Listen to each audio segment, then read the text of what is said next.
I had too much sauce. All of my heel blow now. That's too much sauce. That's too much sauce. Got too much sauce. That's too much sauce. I got too much sauce. Protect Philippe, the plain one. Hey everybody, this is Queen D, and you are now tuned in to my first interview of 2017. For me, this year is all about love, support, and travel, and I hope some of you all adopt the movement and spread positivity throughout the world. My guest today is considered the lieutenant of luxury events and the South Carolina boss of business. Not only is he a two-time graduate of an historically black college and university, but he is also a member of Alpha Kappa Psi Business Fraternity Incorporated, as well as Omega Psi Phi Fraternity Incorporated.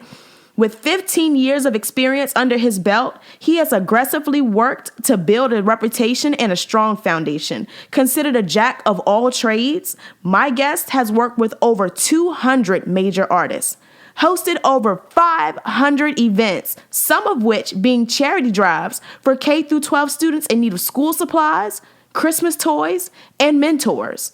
An entrepreneur that has received awards and recognition for not only his work ethic, but for his brilliant mind as well. His most trending extension of his brand is known to many as the Wet Experience. This guest has managed to sell clothing that promotes the quality of his efforts to the best at what he does. He is an event coordinator. He is Keem Jenkins, better known as Mr. Wettup. Thank you so much for taking the time to talk with me today. How are you doing? I'm good. How are you? I'm doing good. I'm trying to stay warm in all of this cold weather. Oh, yeah, I already know, man. I like that intro, too, man. Real nice. Thank you. So tell me, how did you know that event planning and coordinating would be your passion? It's just something that kind of happened over time. I started off back when I was in high school, and I definitely didn't know that, I would have still been doing it now, or that it would have got me this far. It just kind of one thing led to another. When I got blessed at South Carolina State in my undergrad days of getting involved with Campus Activities Board, and then, being put on a higher level and higher pedestal, it kind of all started making sense to, seeing that I had a passion for it and I was great at it, and that God was opening doors for me from it, So that's kind of how it happened. Okay, and how did you come up with the name Mr. Wettup? Mr. Wettup was kind of given to me.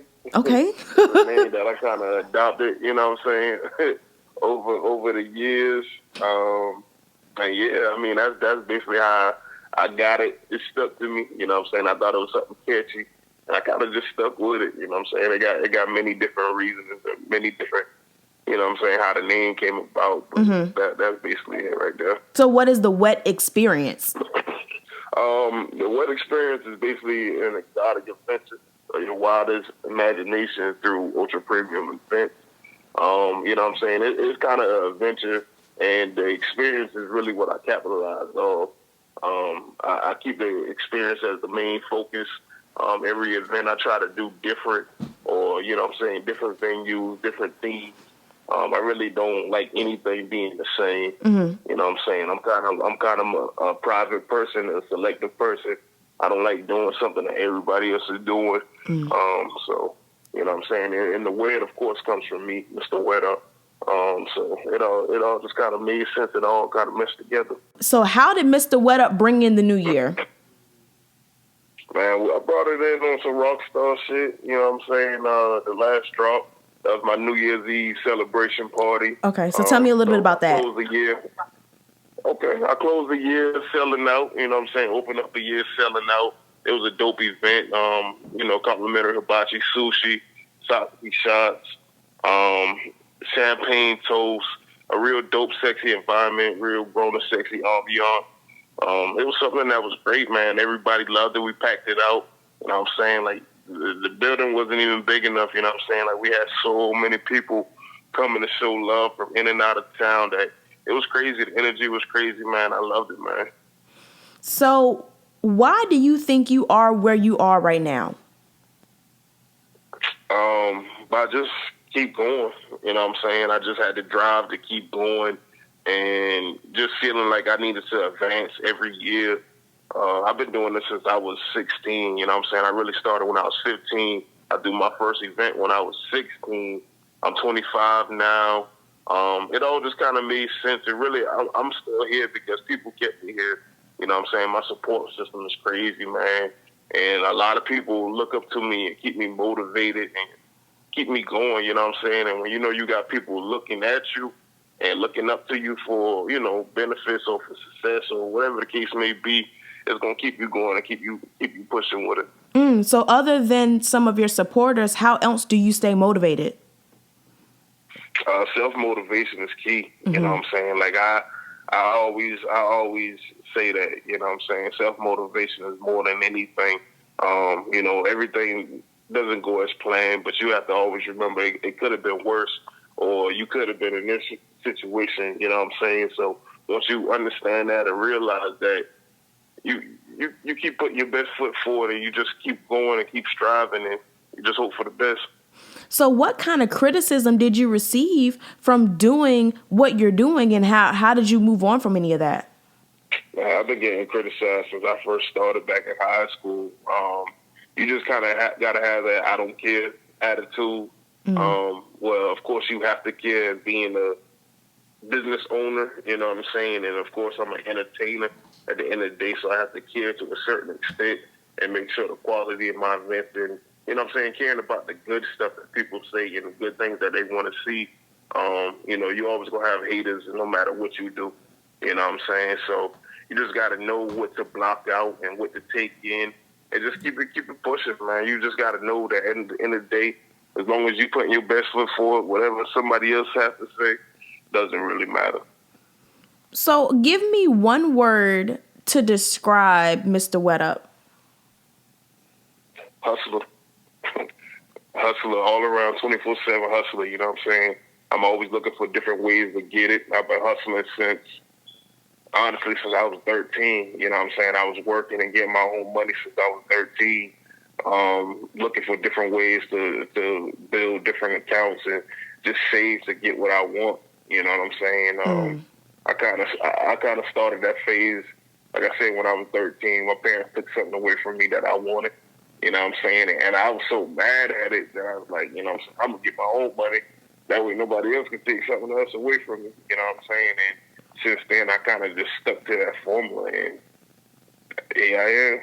Speaking in the sense of being Keem Jenkins, because that's who you're always going to be. Right. How has being a member of Alpha Kappa Psi and Omega Psi Phi molded Keem Jenkins? They both molded me in two different ways. I did AK Psi first, back my sophomore year in college, and that kind of just put me into that networking phase. My freshman year, I kind of was just chilling and just sticking to myself, you know what I'm saying? That's just really how I am. I'm more of an outgoing person now because of AK Psi. It taught me how to network and be, you know what I'm saying, work on my public speaking and just being more sociable and outgoing and building relationships and basically connecting the dots, you know what I'm saying, which plays a huge role in my successes now, you know what I'm saying? My brothers that I met in AK Psi helped build and mold me to who I am now, you know what I'm saying? I still look to them. They still give me great advice, and that's who I go to for pointers and directions in my brand still today, you know what I'm saying? So AK Psi definitely played a huge, huge role with the branding and the networking phase of my brand and who I am. Omega, that taught me just how to be a beast, you know what I'm saying? And I had already had the networking down. I had already had the professional side down. And Omega just taught me how to the perseverance and how to just stay strong. And, of course, always remember that you're a man. You know what I'm saying? We always put manhood first. And it just gives you the strive and the energy to just realize that I'm a beast and I can overcome anything. And, you know what I'm saying? Nothing matters. You know what I'm saying? So they both definitely helped me out. If you could do anything in life and money was no object, what would you do? Man. I don't know. I don't know. I just want the world to be a better place. You know what I'm saying? It ain't even about me. If I could stop poverty, you know what I'm saying? Like, I don't like when I go out of town or even in my own city, I see people sleeping under the bridge and different things like that. Like that's something that I really, really, really hate. You know what I'm saying? So benefit them, you know what I'm saying? Get people out of poverty and get everybody in houses and just make sure everybody's taken care of. Like I'm good myself, you know what I'm saying? So that's definitely what I would like to see. Right. And you are from Charleston, South Carolina. So talk to me a little bit about the charities that you've done there. I know you've done a couple of toy drives and you've also partnered up with a couple of friends and you've done a back to school bash where you've kind of assembled some school supplies. What else have you done? Every year I've kind of been doing this thing for the last 4 or 5 years, just trying to make it my focus to give back at least 3 times a year at a minimum. 4 or 5 times would be great. But my friends Donovan McDaniel, David White Jr., Marvis President, even Darian Grant, we all come together every year and we just make it our mission to reach out to different organizations or different neighborhoods who I know are lacking different things. R3 Incorporated is a nonprofit that I support very well, and they support me very well as well.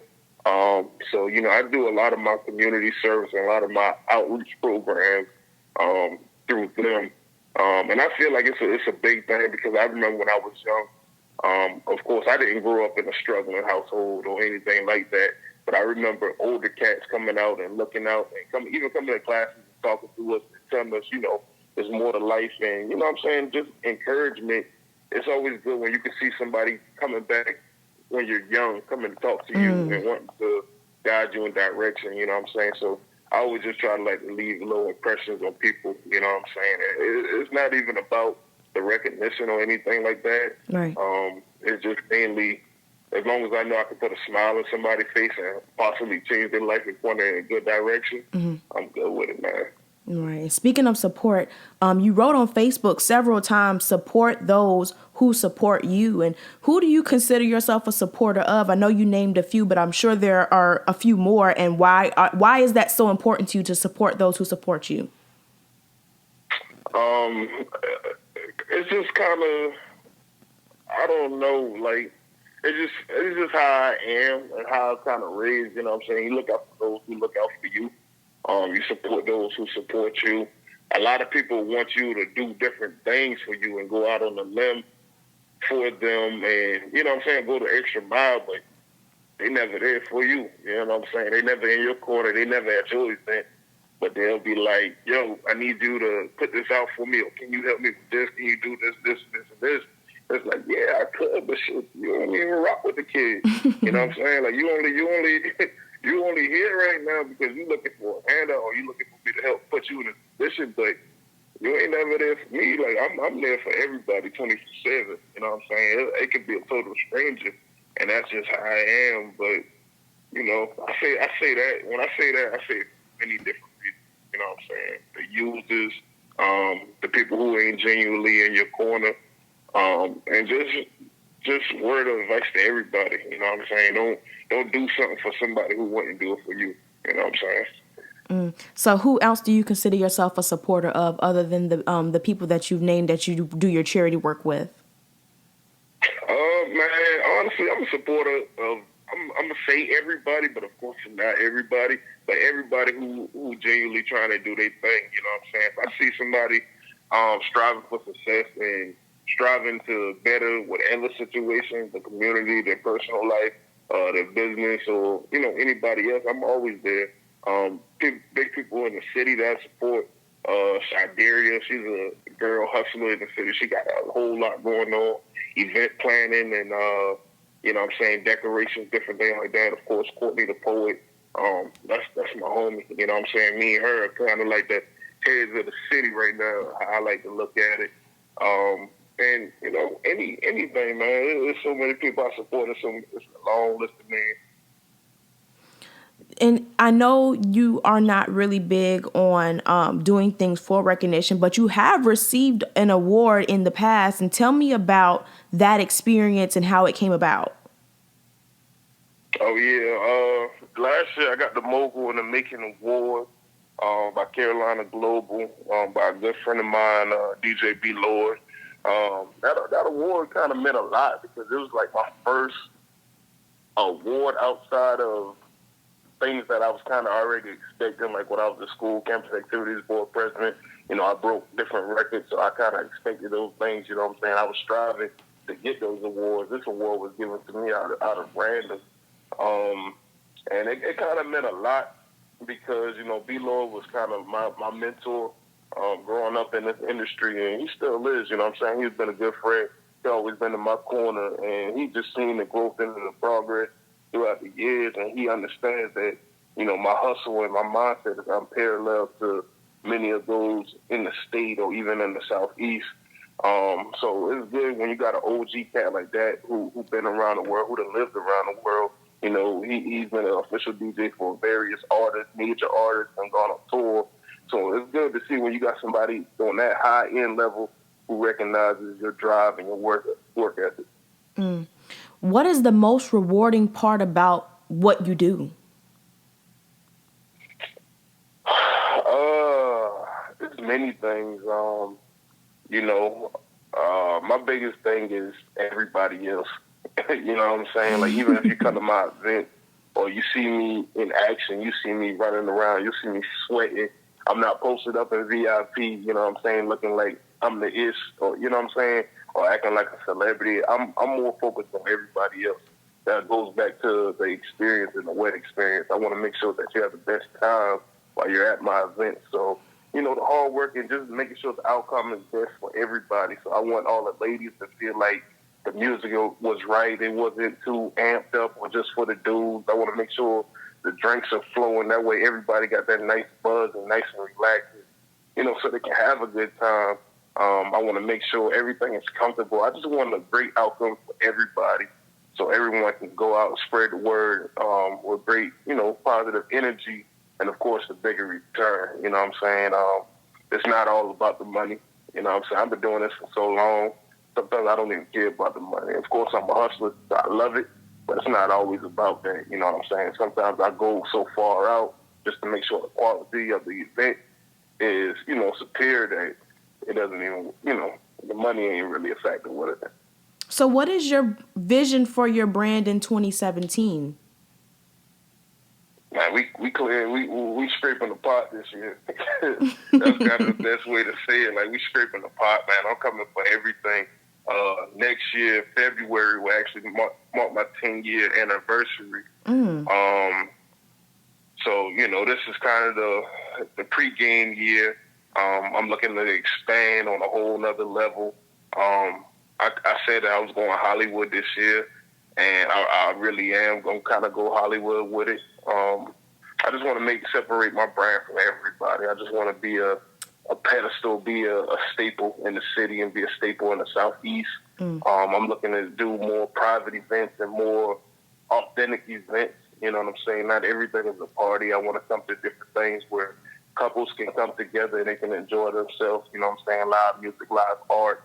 I'm looking to bring more concerts to the city, more celebrities. And basically just turn Charleston into a grade A city. I'm putting a lot of focus and home right now from Charleston since I was gone so long and doing so many other places. I'm just looking to really put Charleston on the high pedestal this year. And how do you plan to expand your fan base? We got a lot of multicultural things I'm doing right now. By the summertime, like last summer, I started getting a few new different clients and different attendees. Started getting some Caucasians. I had some Latinos. I had some people from Germany come to one event. I'm just looking to be more diverse all the way. And right now, really next month, I'm going to start a whole new hiring process. Since I started, I've always been doing everything 100% by myself. But I'm looking to build a team so I can work on that outreach and just getting a more diverse fan base, really. Charleston, everybody lives in Charleston. It's a little bit of everything. So I just want to meet new people. I'm going to go out and start being more sociable to these different venues and locations that I don't even have an event at. just introduce myself. Of course, my work won't speak for itself. So all I got to do is have a conversation, show my work, and I know I can get it done. So, do you have any major goals for 2017? Just to be better than last year. That's my goal every year. I never really, it may sound weird, but I never really set like real goals. I just know I want to be better than I was last year, or better than I was last month. I want my next event to be better than the last one. And I think that as long as I keep my goals small like that, it's always going to turn out good. You know what I'm saying? Like I said, when I first started, I never knew I was going to be here. If you told me I was going to be here, I probably wouldn't have believed you. So I got a lot of faith in God, and I feel like as long as I do the best of my ability, everything will be good. So my only goal is just to be better than last year. I killed last year. You know what I'm saying? Last year was a real great year for me. I overcame a whole lot of stuff that was thrown at me that wasn't even, you know what I'm saying, my fault, but I took the responsibility. I took the fall for it, and I overcame it. So I feel like I can overcome anything right now. So, is there anybody you look forward to working with in 2017? Nah, not really. Like I said, I'm not gonna go out to reach out to nothing. You know, I'm all about God's will. If it's meant to happen, it'll happen. So it's nobody I'm really looking to work with. Anybody who can match my skills, match my hustle and my work ethic, and they're great, I love to work with you. So it could be a total stranger that I have no clue about, but it could be very beneficial to me, and I could be very beneficial to them. So anybody that helps my brand, and I can help their brand. Okay. So on January 1st on Facebook, you wrote, "Starting to think Charleston venues are too small for the kid. Hashtag the building ain't big enough." What was the largest attendance you've had at an event? Man, I done had some crazy events, man. I done had events where I had 3,200 people. I had events where I had 2,500 people. It was a time where I was averaging 1,000 people per event.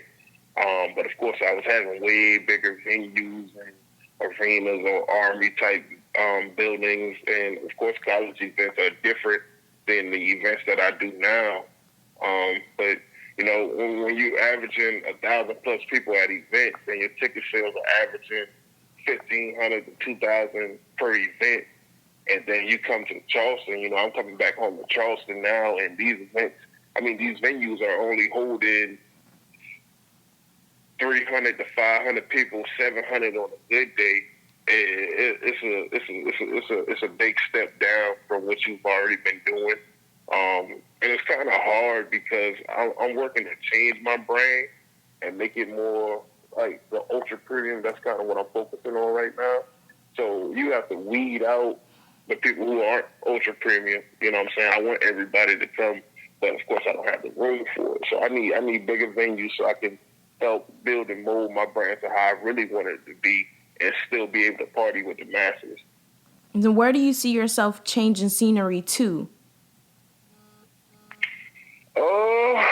My focus is in Charleston right now. You know what I'm saying?